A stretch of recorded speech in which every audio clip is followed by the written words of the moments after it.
Welcome to LOA Today. I'm Walt Thiessen. With me today is longtime listener, poet laureate, and Taya master Anne-Marie Young. This is your daily dose of happy. We are so happy you decided to join us today. Anne-Marie, I was just noticing as the intro was playing, and I mentioned it to you before we got started. We've had a number of people who either were late to, guests being late to the show, or they couldn't make it, or various things happening. I kept thinking to myself, that's a really interesting kind of an odd thing that's been going on. But it also ties into the topic we came up with. Yeah, because it doesn't it? Yeah, because we talked about. Why don't we talk about doing a little show on fear and the role that fear plays in our day-to-day lives? And now we all know how the law of attraction works. Anyone who's listening to this show anyway knows how the law of attraction works. Here I am talking about how we've had guests not showing up, which of course feeds into the energy of guests not showing up. And it plays on the fear that's associated with, well, another guest didn't show up. I mean, come on, what's going on here? And so it just kind of becomes a snowball, right? That just keeps building and building and building. So maybe that's a good starting point for our topic.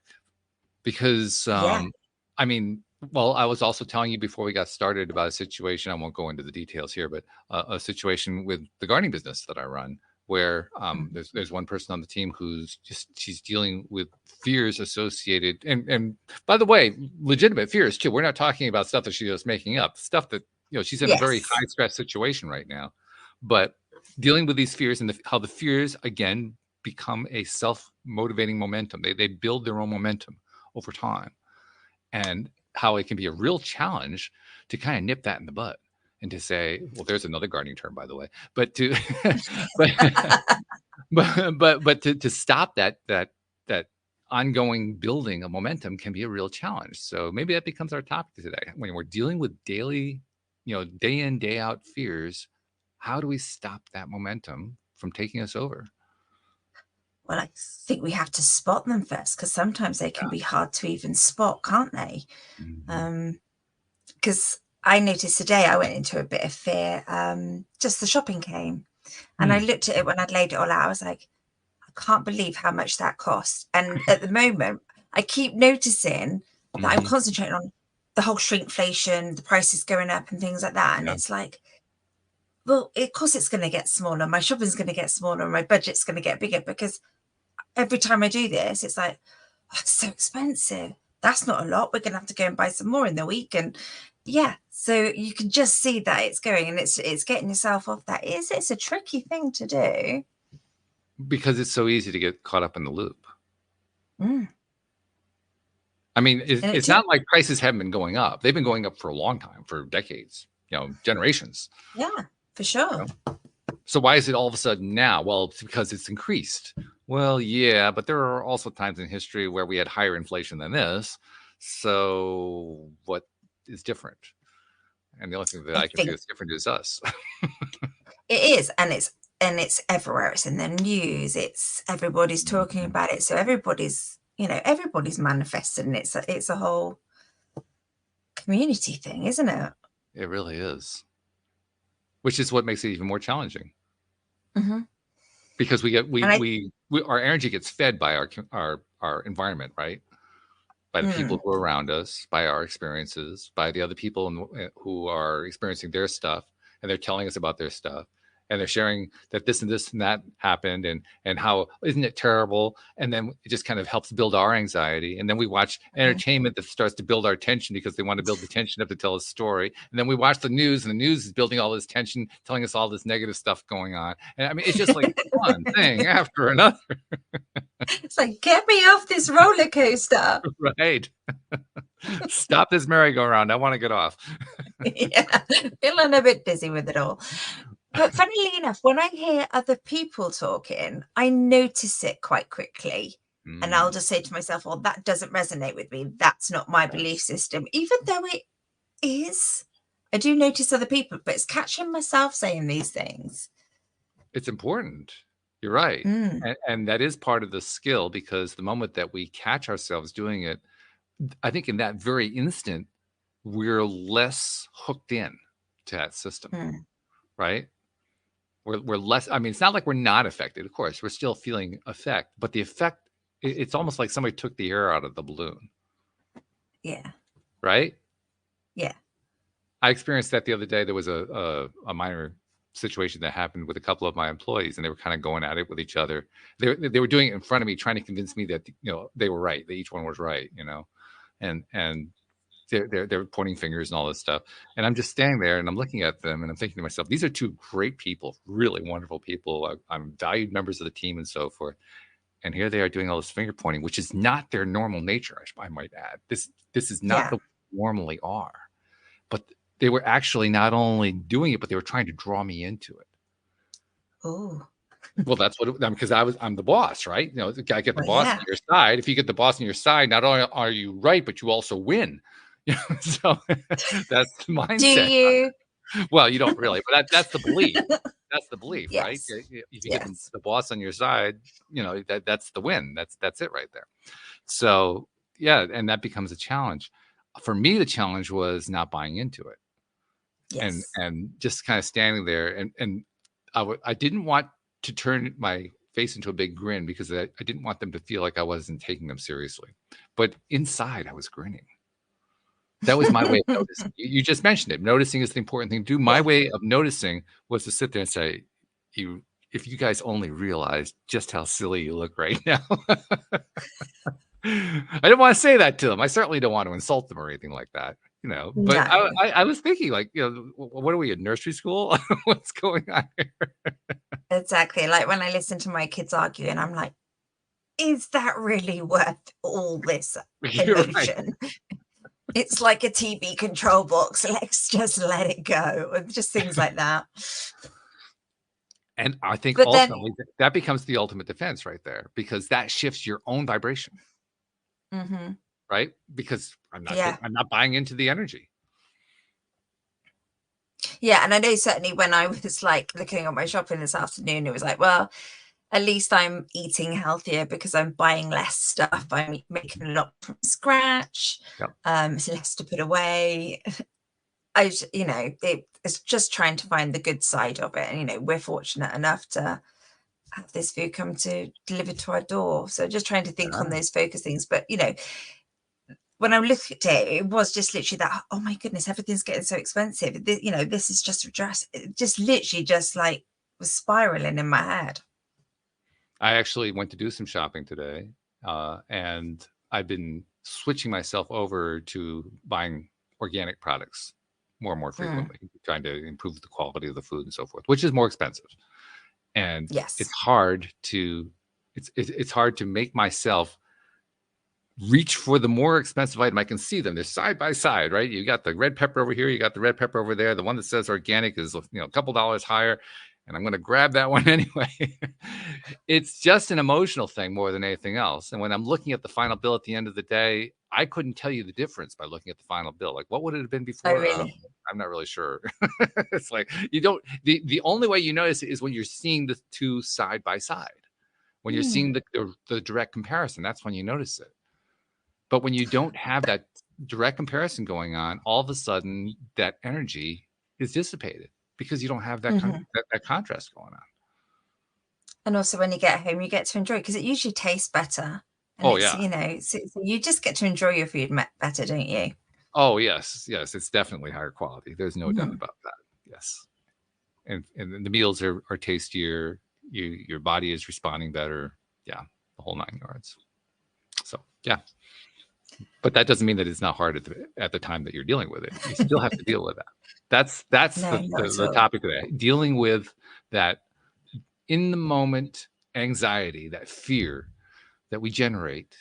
And I emphasize that we generate it. Didn't we? How many times do we think that it happened to us, right? All the And, time. and it doesn't happen to us. We're the one generating it. We just blame something else for it. And I've started because obviously I've started a new job at work and a lot of it I don't really know what I'm doing. But when questions come to me, I get quite fearful. And what I've kind of started doing, because it was getting quite stressful, and what I've kind of started doing was like, well, this is how I learn. All these questions I don't know is how I learn. So I'm trying to reframe my brain on not having that cold blood feeling where like, I don't know, they're going to think I'm really stupid. And actually just think, well, okay, well, I'll go and find that out. And I've learned something new for the role next time. So, Yeah.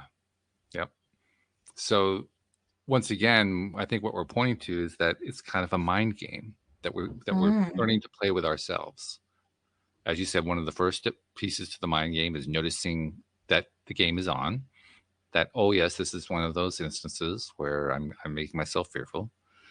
Then the second step is figuring out, okay, well, what am I going to do instead? How am I going to react differently? And then doing it. That's the third part. The third part is actually the hardest one. You actually have to do it at that point. It's not enough to say, well, one of these days I'll get around to it. No, you have to take the action. absolutely. And it can take quite a while to even get there, but you'll get there. Yeah. Yeah. There's a cumulative effect to that too, isn't there? The more often that we take this kind of conscious approach, the more often we get the feedback, the positive reinforcement that, oh, once again, I took a positive step and I got a good result out of it. Oh, once more, I recognized what was going on. I turned things around and I got a better, the more we get that kind of stuff, that's reprogramming, right? Every time that we get that little bit, it's like a little bit of a jolt of energy that you get every time that you do that for yourself.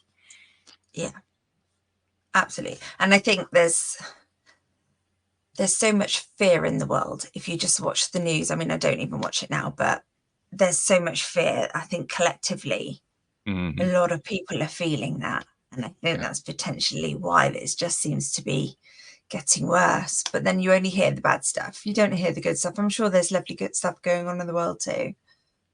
There is.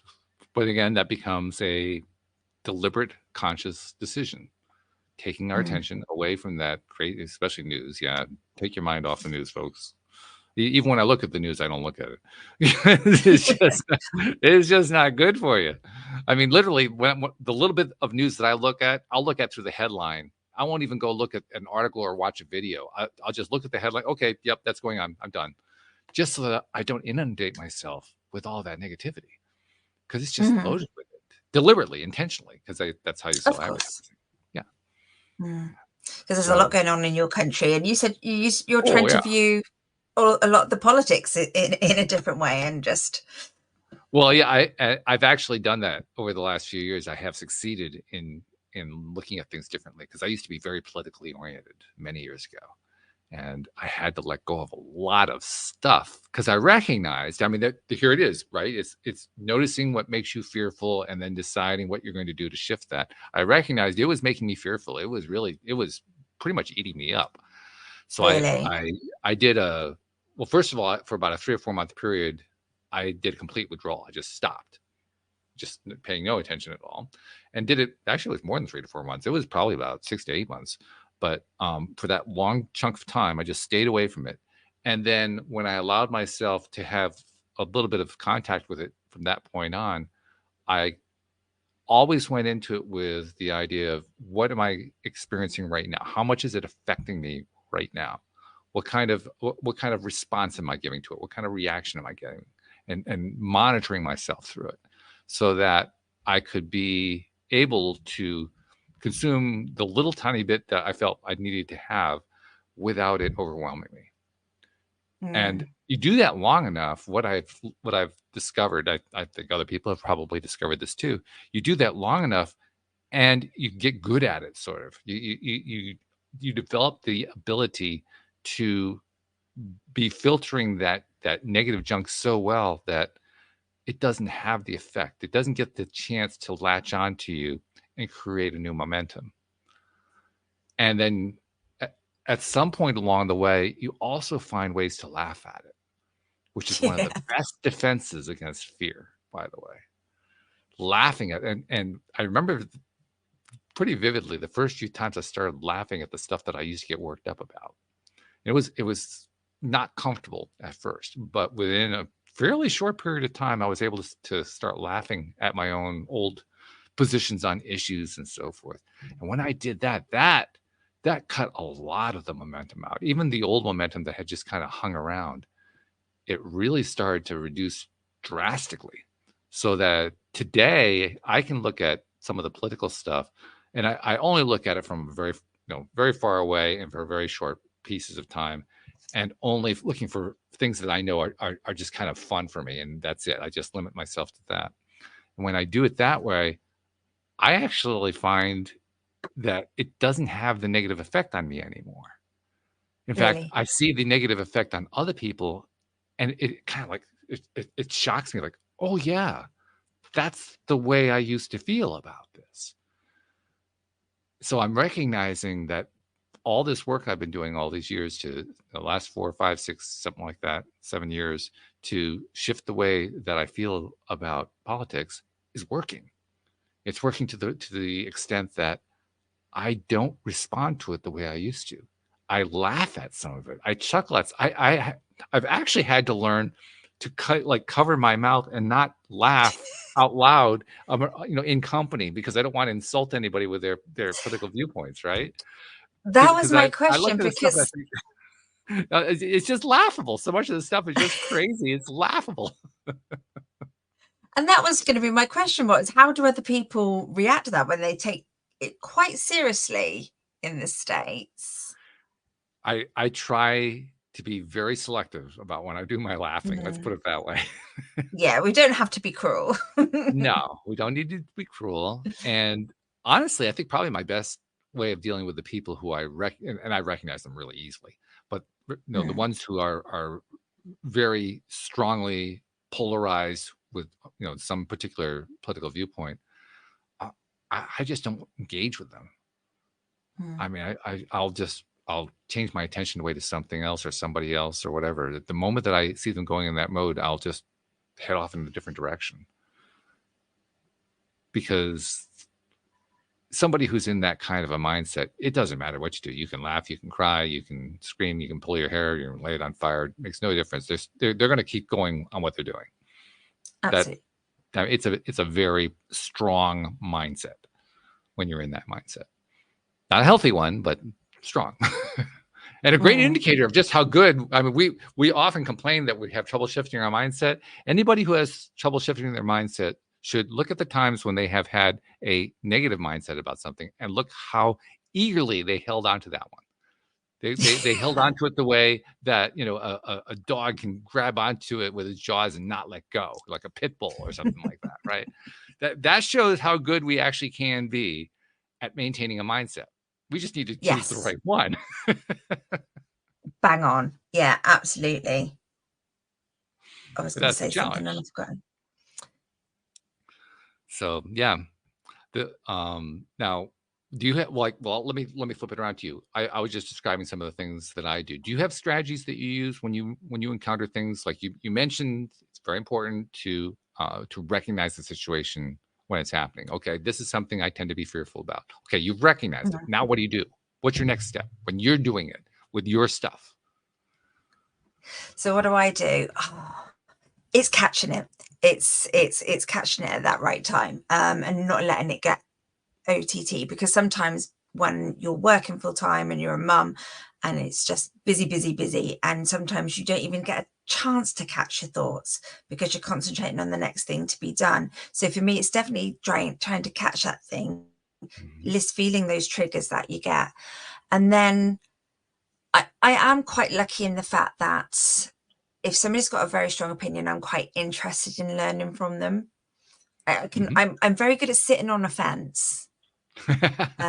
So somebody could be arguing for something and somebody could be arguing for the other, and I can see both sides. So I find that quite interesting. So I try not to get triggered too much on other people's issues. But when it's my own, I just have to try and think, how is that affecting me now? As you Mhm. said, what impact is that having? Is this really worth going down that road for the sake of just feeling a bit annoyed with something? So it's just catching and reacting it and feeling, is this worth it? Do you find that that works for you most of the time, being able to just say, "Is it worth it?" Not all the time, because sometimes I'm really riled up and I'm like, yes, it is worth it. It's definitely worth it. And the old ego comes into it. But most of the time it's focusing on what's important to me, which is usually the family, is usually feeling the love. Well, that's a great point right there. If you need a way to shift your own attention once you recognize you're caught in a loop that you don't want to be in, shift it to something you love. You identified your family. You love your family. Your family is everything to you. You shifted your attention to something that was important to you. That's going to take a lot of the momentum away from that other thing. Yes. Just because we can only vibrate at one vibration at a time. And yeah, and it's I always remember the words that Louis always come out with, is focus on what you do want, not on what you don't want. That's right. Yes. And I do that, you know, when little niggle problems come up, it's like, okay, what do I want this to turn into? Rather than previously, I would have planned for the whole worst scenario, because then if the worst scenario happened, I would have felt prepared. And I find that so bonkers nowadays that I used to think like that. But so, because to me, that was my coping mechanism. That was my safest thing. If I plan for it, then I'm in control. I'm in control. But actually, you're not. So now that I'm able to change that perspective, I'm a much happier person. You're also reminding me, last time Louis visited us a few weeks ago, one of the things that came up was politics. I don't remember if it came up during the show or after the show, but I remember him. I don't remember exactly how he said it, but the gist of it was he had really gotten excited about looking at people who were into politics and how it was such a law of attraction thing, and that they were so much in the step one. And I remember commenting to him, I said, yeah, and they never get out of step one. He says, yeah, exactly. He was so excited about the fact that they don't ever get out of step one. And we've had elections recently here, just local ones, and to be fair, I didn't vote because I don't really trust any of them at the moment. But I think for me, it's like, if I'm going to focus on who's in and what they're not going to do and what they are going to do, that gives my power to them. I'll focus on what I want and what's going to happen and take my power back. One of the most fascinating things for me, because like I said, I had a political background. My degree was in politics, political science, One of the most fascinating things for me as I was pulling back, as I was shifting my vibration, shifting my attention, was how once I had managed to pull back a significant amount, how small it seemed. Things that used to just bend me out of shape. I looked at it, now or after going through that process, and I thought, really? That's what I was all excited about? It seems so unimportant. It seems so minor. And now when I look at the grand scheme of things, what's going on with the world in general, beyond the news scare, beyond the politics scare, all that kind of stuff, there's a lot of really cool stuff going on. I mean, this is a pretty damn cool place to live. It really is. And once you get your attention taken away from all that, you appreciate that. You appreciate that in ways that perhaps you never did before, because you were so focused on those little stupid political bullshit things. And that what is growth. That's right. But even I've been thinking recently, I think I watched the Eurovision Song Contest, which is a musical contest in Europe, and there was a lot of political points going on in it, and it was half of it I just was like, we're all getting really excited over, or we're all taking sides and things like that.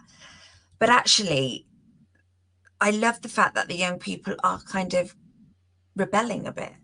They're putting their view across, and maybe not necessarily in a way that I would agree with, but I love that passion. I see it happening here in the. I mean, you mentioned how here in the U.S. there's a whole lot of controversy going on, and there is. But by the same token, we're coming up on a major national election. I think the whole world knows that in November of this year, and the two major candidates, former President Trump and current President Joe Biden, neither one of them are stimulating any great amount of of positive fervor. There's a lot of negative fervor the other direction, like, that guy's Mm. terrible or this guy's terrible. But it's like I am really strongly for one of these guys. That segment has kind of fallen by the wayside. So neither one has a whole lot of support. I mean, there's not a third choice really because of the way the American political system works. So it's going to be, Mm. do you want bad selection A or bad selection B? That's what it's going to be for most people. Which one are you going to go with? What's the lesser of two evils? So that's the way it's. But I mean, just to give you an example, former President Trump, had a political rally because this is a political campaign throughout this whole time leading up to November. He had a political rally this past weekend, and he made the comment. The political rally was in New Jersey, which is where musician Bruce Springsteen is from. He is considered like the musician from New Jersey. Like he's like the king of New Jersey in a sense, kind of like Elvis Yeah, being the king of Tennessee, that kind of thing. he's a big deal. Yeah, very big deal.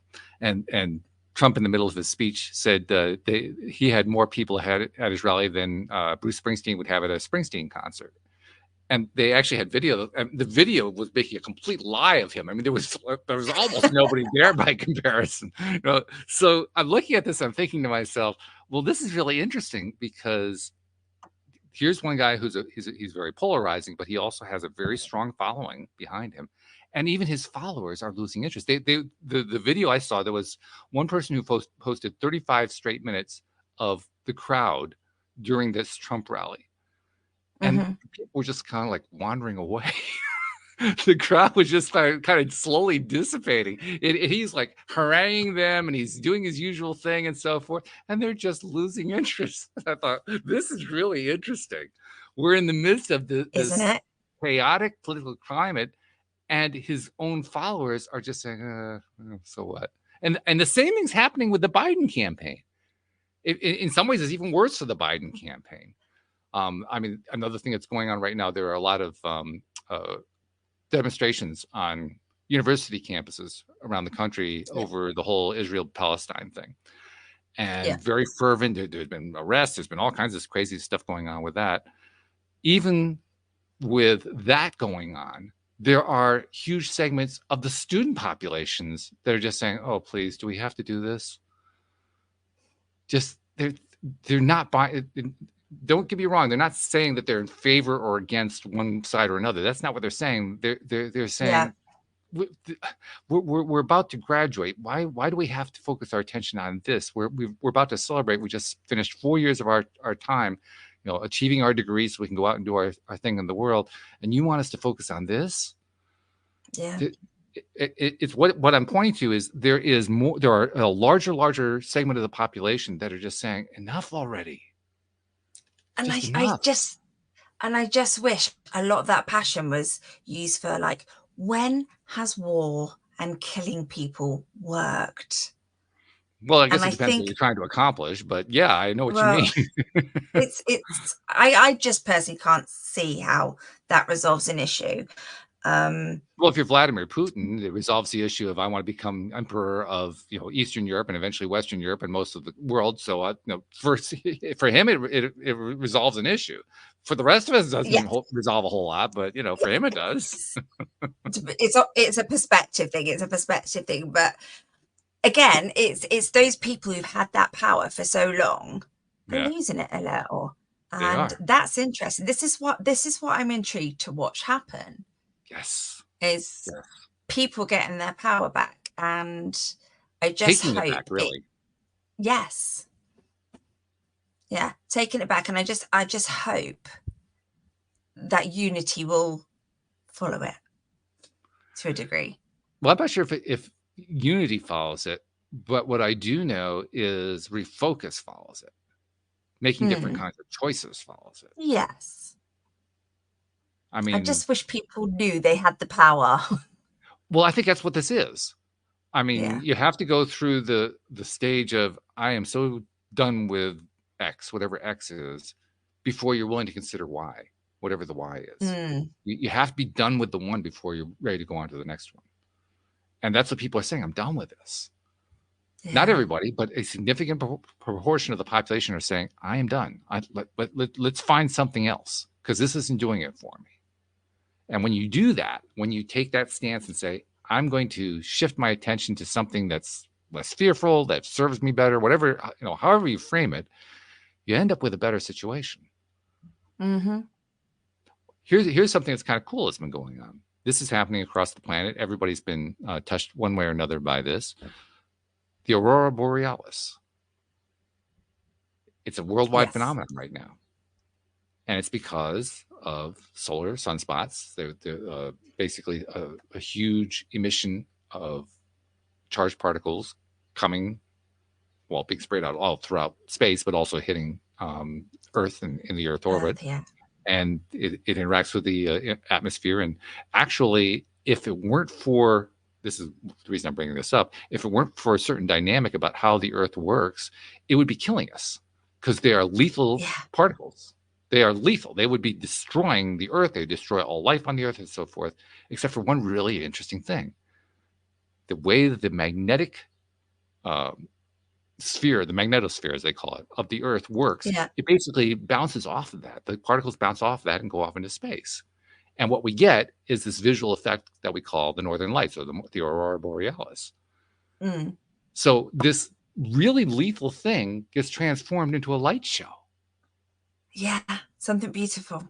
Something beautiful. Mm. Now there's a perspective shift. That is a perspective shift. I love that.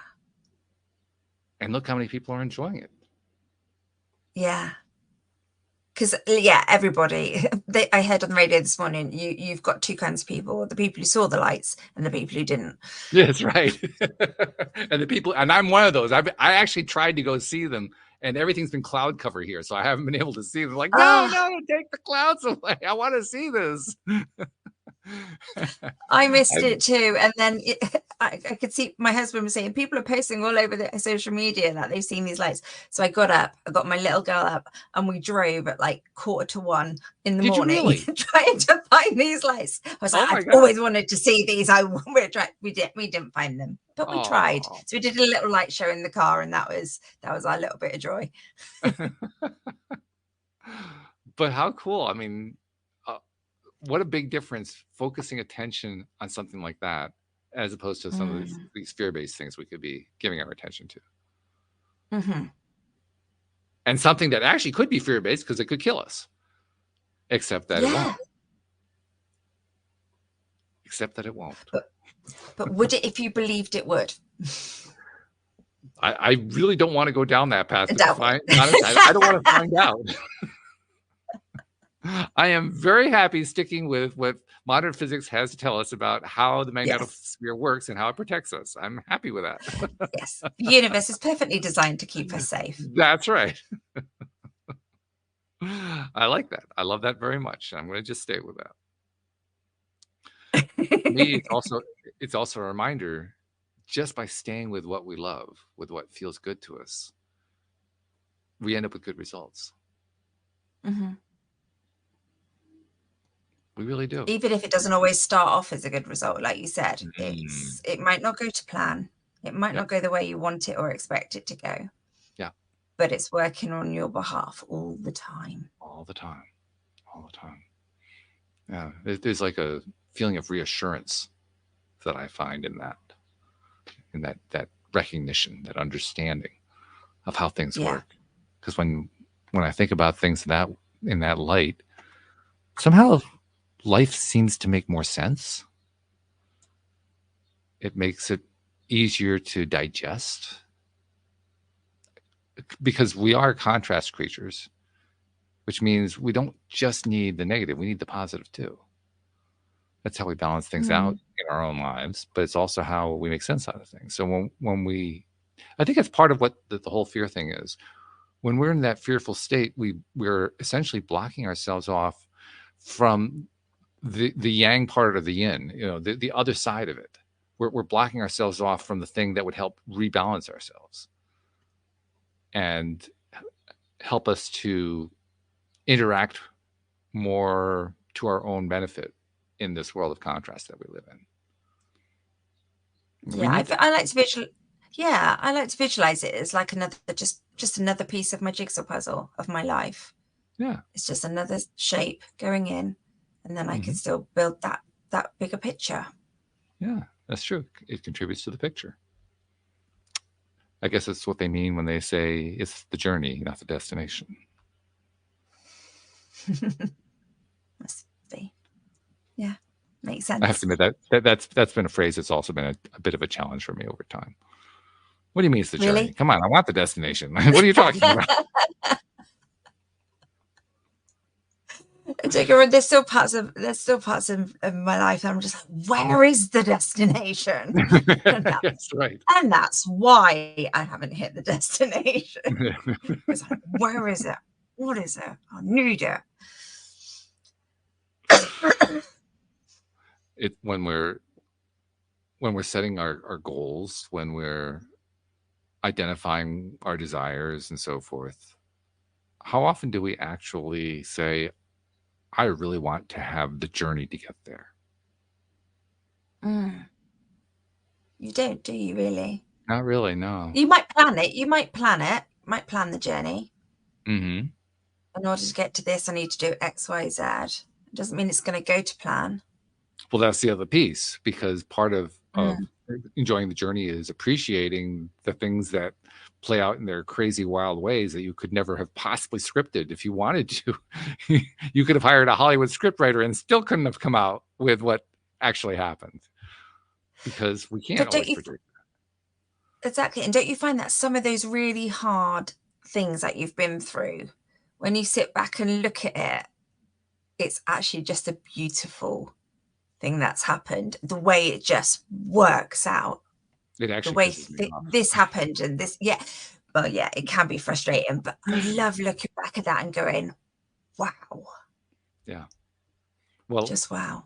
when I say that it pisses me off, what I mean is I look at how it actually fit together in the end, and it's almost like a tug of war with myself, in which I'm, on the one hand, I'm saying, why did I have to go through all that? And on the other hand, saying, why did it have to work out so nicely at the end going that way?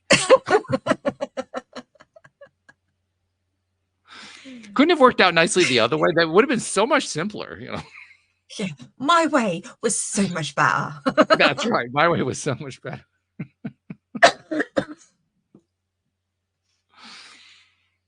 And then the really, what's the word I want?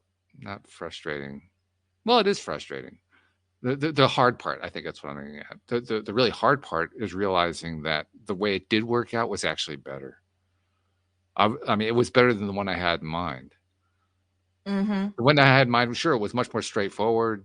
It would have gotten me from A to B exactly how I wanted to get there and so forth. But the way I ended up getting there actually played out better. And then I get pissed, like, well, dang, why is it that the thing that I less enjoyed produced the better result? That's not fair. But if it kept happening the simple way, would we appreciate that? Would we even Good question. enjoy it? At least we look back and go, wow, or you know, it still makes us challenge. It makes us chuckle. It might make us frustrated, but it's interesting. If it all Yes. happened so easy, we wouldn't have that. We I think wouldn't learn. I think you used the phrase, it's so interesting. I think that's the key phrase, because what are we interested by? We're interested by the contrast. And to be interested by the contrast is to be interested in the dark as much as in the light. It's to be interested by the negative as much as by the positive. That's what makes interesting interesting. And I think as you get older, you know, you realize your time on this planet is so short. And I find it just how it's really weird. It's like I can't describe it, but it's almost like everything is perfectly aligned. It's like it's a book that's been written in perfect formation with all the twists and turns. Yeah. That's how the ultimate. I view life at the moment. It's a great way to look at it too. That's that 10,000-foot view that makes sense out of everything. The universal view. How does the universe look at things? How does source energy look at things? That's that viewpoint. Because that used to confuse me. How on earth could Source appreciate everything? How could Source appreciate Hitler? How could Source appreciate Putin? How could a Source, how could all these things be appreciated? And yet it does. Like, what are you, crazy? Come on. How can you appreciate this stuff? How can you appreciate horrors happening? How can you appreciate traumas happening? How can you appreciate, horrible things happening to people? Oh, God. I, It just I, I seems so can't dreadful. answer that. I just can't answer that. I don't know how you can appreciate some of the stuff that does happen in the world. All I can do is send my love to it. Mm-hmm. Which, by the way, is appreciating. Hate to clue you Oh, in, but damn you, Walt. Oh. So you just explained how to do the thing you didn't know how to do. So congratulations.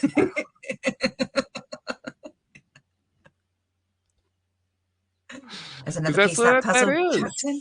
Captain. Yeah, sending the love. That is the moment you've sent love. That's the moment you've appreciated. Which means you don't have that to me, it illustrates the difference between appreciating and liking. That's true. And it's funny you say like it's appreciating it, because I always thought it was my way of almost fighting it. Mm-hmm. Mm-hmm. I'm fighting that dark with my light. It Mm-hmm. never clicked that it was a form of appreciation. Yeah. But you're right, we don't have to like it. I We certainly don't don't have to like like it. it. That once I finally understood that there's a difference between liking and appreciating, and that difference is really a huge difference, that appreciation really has nothing to do with whether you like or dislike something. To appreciate is simply to assess greater value to something. That's what the word appreciate means, right? I And assess greater accepting, I value. guess, to a degree. Yeah. Yeah. So you don't have to like it. You can even dislike it if you want, or you can not dislike it. It's up to you individually. Each one of us, we get to decide. Do I like this? Do I like that? Do I dislike this? Do I dislike that? And when I realized that that's a separate expression, a separate topic, appreciating versus liking or disliking, that's when I also realized that there's no such thing as right or wrong where like and dislike are concerned. Like and dislike have nothing to do with morality. They have to do with preference. Mm-hmm. Not that you can't associate them if you want to. If you want to make your like and dislike about morality, you can do that. That's okay. You can do that, but it's not by necessity. It isn't necessarily that what you like is moral, what you dislike is immoral. Yeah. As many people And have demonstrated in their lives. Exactly. And I don't have to agree with what That's you right. think. That's right. Yes. Yes. And I don't expect you to agree with everything I say either, because a lot of people think I'm off the wall with what I believe. And I'm one of them, and I'm so glad you are. Because I'm off the wall too. Let's have two of us off the wall at the same time. I think it's a lot more fun that way. But I yes, do. exactly. Yeah. Yeah. So, like when you were talking earlier, I don't remember what the word was that you used, but when you talked earlier about how as people, we were talking about how people are becoming more and more jaded by politics, less and less interested in it, and so forth. And I think you said something about how we'll all have the same mindset or something like that. And what came to my mind as you said that was, it isn't so much about having the same mindset. It's all recognizing that it's about like and dislike, that it's not about morality. It's not about, I have to make you think my way. I have to change you in order for me to have the life I want. It's not that at all. Never was. No. It's just, I would love it if we just didn't have to destroy each other to prove a point. I love the fact that people can have opinions. I love the fact people are different. Oh my days. It just brings me so much joy to learn and watch other people and just view the world in a different way. And by the way, it turns out we don't have to destroy each other in order to do that. No, we really What a don't. shock. Because I used to get so jealous of people and, if people were doing better than me and I was such a people pleaser and this, that, and the other. Hmm. Now I'm just so happy for other people's wins. Yeah, which is fun. So You find that? it's just, yeah, it's just so much nicer just to be happy for somebody else as you Yeah. would be yourself. And knowing that every time that you do that, you're actually feeding your own experience. Mm. You're putting yourself more into the alignment, to use our favorite word, with the experience that you want rather than the one that you don't want, because you're appreciating that which you would value, that which you would like. Mm. And I just don't like sitting in uncomfortable emotions anymore. I may do it for Mm. a day or two if something's triggered me, but it's not never for that long. And I just don't like feeling the resentment or the jealousy or the emotions that I just feel yucky now. Yes. I've been noticing this with the entertainment world recently. Um, Yeah, Part that's of got a it. bit bonkers as well, hasn't it? Oh, it totally is. Yeah, there's no doubt about that. Um, but particularly in my case, like I said, this is gardening season here in the northeastern part of the U.S. So this is like the peak of the season. This is where my business is craziest and most activity going on. We're doing the most work for people and so forth. In the midst of all that, I still want to find ways to distract myself, right? So I'll watch a little television or I'll watch a movie or something along that line. And what's really fascinating is I have no tolerance for any of it. I'll flip something on, Really? and 3 minutes into it, like I can see where they're going. Like, no, I'm off that, and I'll flip over something else. 30 seconds in, no, I can see where that's going. Nope, not interested. All this drama that they're playing up, all these negative situations and so forth. No, bored, Yeah. bored, bored, bored. I could care less. Go away. Bored, bored, bored. I finally turn it off. So, what's the point? Why am I even doing? Why do I even have this stupid thing on? It's not giving me anything I want. Turn the thing off. And when I turn the thing off, I find myself giving my attention to other stuff. My cat, people in my life. I haven't exchanged an email, so I send an email.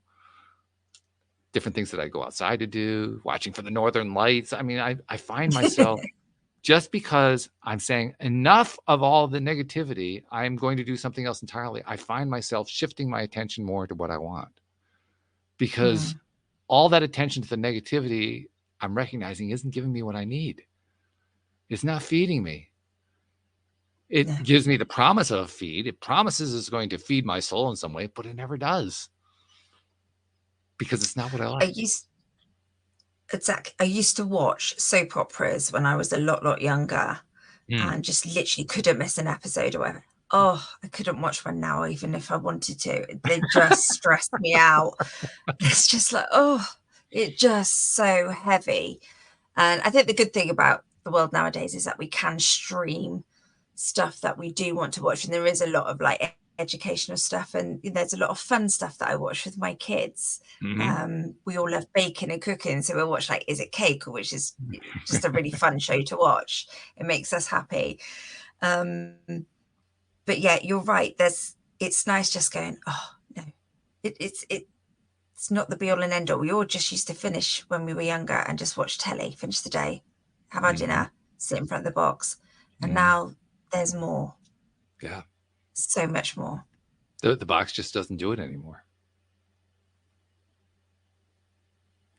Which raises the very interesting point and question all in one thing wrapped together. Why doesn't it do it anymore? And the answer is because I chose something different.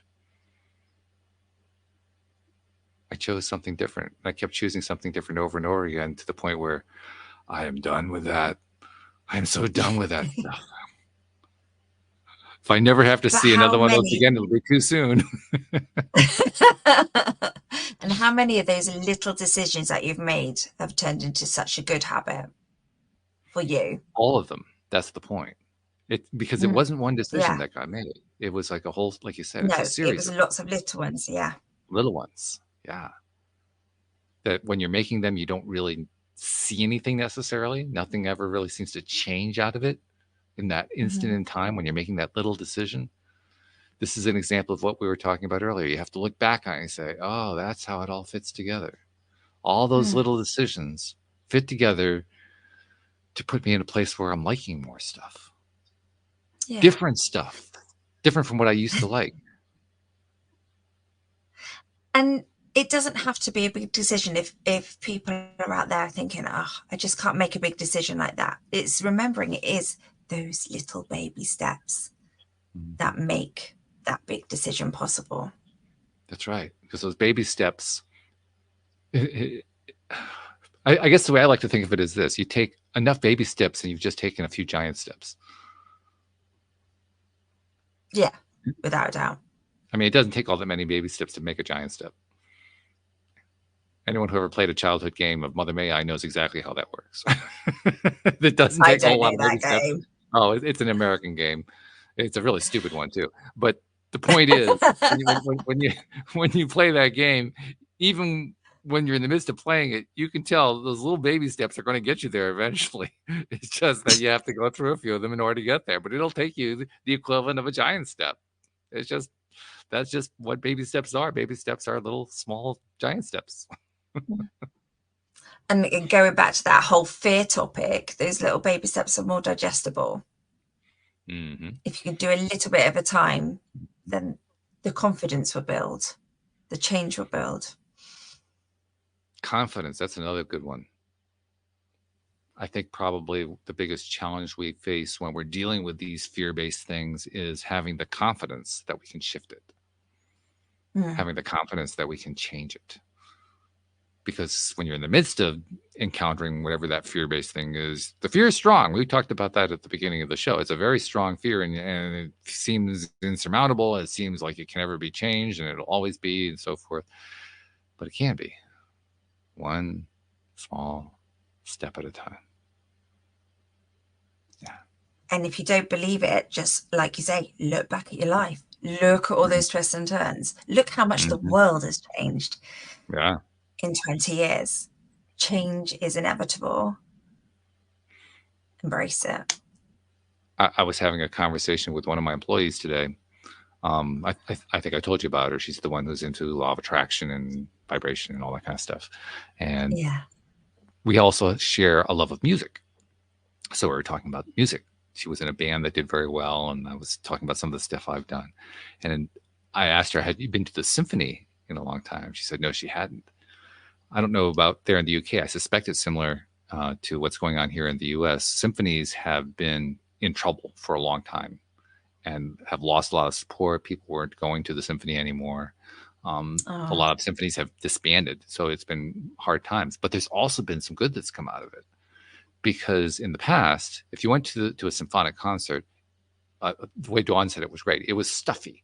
You know, you had the stuffy conductor who would waddle out on stage Yes. and he'd bow to the audience, and you know all this kind of very, you know, it was stuck up. It was all that kind of stuff.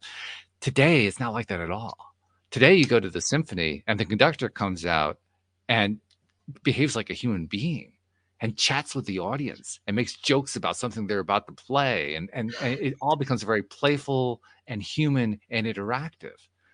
So that And old fun. world of you know the stuffy, filled, you know, full of yourself approach to playing symphonies is gone. That world has disappeared entirely and has been completely replaced with this interactive, let's have fun playing symphonic music together vibe that is completely different from what the old vibe used to be. So in the midst of this really sad transition where a whole bunch of symphonies went away, some symphonies decided to change. They decided to adapt because they wanted to survive. And in doing so, they made a much better symphonic experience. I Yeah. mean, it's pretty cool. That is pretty cool. That sounds amazing, actually. And Yeah, by being less stuffy, it's more attractive to more people absolutely. Yeah. and more fun. But that was the great thing about COVID, wasn't it? Is it stopped everything. It stopped. People had to change their ways and be inventive and just work in a different way, communicate in a different way, socialize in a different way, appreciate in a different way. It was interesting to watch. I know it was very hard for some people, but I got a lot from that.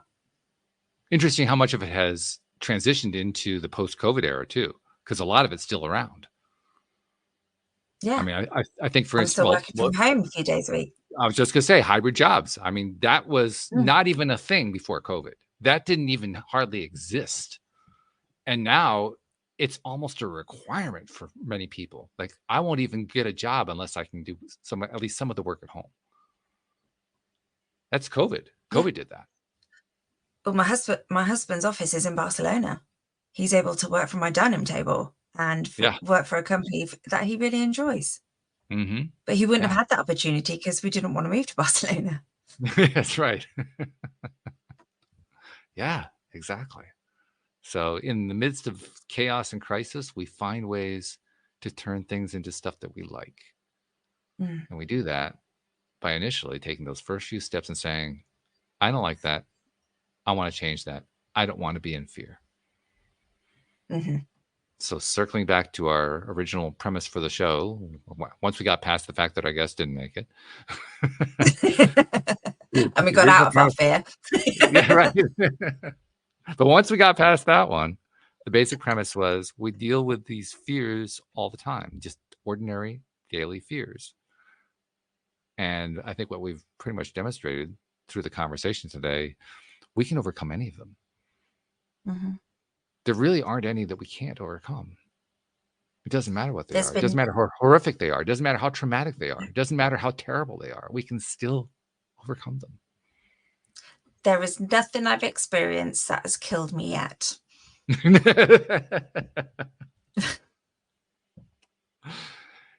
And the test that proves that is that you're still here. I'm still here and You're still here. smiling. Which I'm eternally grateful for, because that means we get to talk every week. So thank you for that. Oh, thank you. Absolutely my pleasure. Oh, yeah. I love it. It's so much fun. I love having you and Joel and Jody Lynn to be talking with every week. It's like the highlight of my week to just do these shows. So thank you much. I appreciate that. And thank you to our podcast listeners. We appreciate you too. Just a quick note about podcast listeners. I wanted to mention this. I've been watching. I shifted our feed. Most people will never even know about this, but I shifted the feed for the podcast, because there's a feed that you have to put out to the various, the major podcast structures, the Spotify's of the world, Apple Podcasts, all that kind of thing, so that they can pick up the show, so that you can be heard on the various devices that people are listening to your show on. I've been watching through Spotify since I switched over to Spotify as my feed provider. I've been watching the numbers, because they send you analytics, right? So you can see what's going on with your audience and so forth. And a few really interesting things have been happening. One interesting thing is, since I started running my feed through Spotify, so Spotify actually provides the feed that I send to everybody. Yeah. Spotify itself has been showing my episodes, our episodes, to more people. Really? So yeah, when I made the switch in January, I believe it was, and when I first made the shift, we were getting seen maybe a couple hundred times a month on various searches that people would do on Spotify. We're now in the thousands. We're now around 4,000 to 5,000 a month, and it's just doing nothing different. We haven't done a single thing different except run the feed through Spotify. But because we're running it through Spotify, Spotify is now picking up more and more on what we're talking about, because we do these very extensive descriptions of the shows. So there's more keywords in there that Spotify can pick up on, and then send it off to the right people. And more people are tuning in, so our audience numbers are increasing. The number of people who listen to particular episodes, that's been increasing. There's a definite uptrend going on right now. Wow. And all of it just because I made a shift to, let's have Spotify manage the feed, instead of, I was managing it before by myself through a WordPress that I had set up. That one little change is producing results unexpected. And the bottom line is, we have more listeners tuning in. So that's my long-winded way of saying, hey, listeners who are new listeners, we appreciate you as well. Thank you for joining us. Yeah. Thanks for being here. Welcome. Great to see you. Yeah, it's kind of cool, really. It's really cool. So thank you all very much, and we'll see you all next time here on LOA Today. Goodbye, everybody.